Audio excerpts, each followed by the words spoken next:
Tiap-tiap orang akhirat kelak semua pakat cari tu ada. Bila bangun kubur cari tu ada. Tuan-tuan baca dalam hadis Muslim. Ibn Hamzah sebut, semua orang cari tu ada.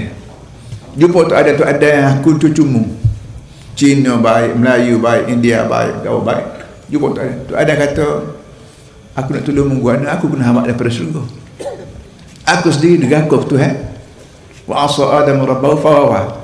Aku deraka ke Tuhan, Tuhan hamak ke surga. Tolong guna aku dari ikut Tuhan ni. Jumpa dengan Nabi Nuh. Nabi Nuh apa itu ada yang kedua. Jumpa Nabi Nuh kata nak tolong wana. Aku mai ajak mampu habis orang sebuah negeri. Sebuah dunia. Apa itu pen Nabi Nuh. Sudah. Pergi semua. Ada kisah berlaku. Jumpa Nabi Musa. Nabi kata aku tak apa orang mampu seorang. Nabi Musa apa orang. Waktu dia cerita nak Quran dia. Nabi Musa, Nabi Isa.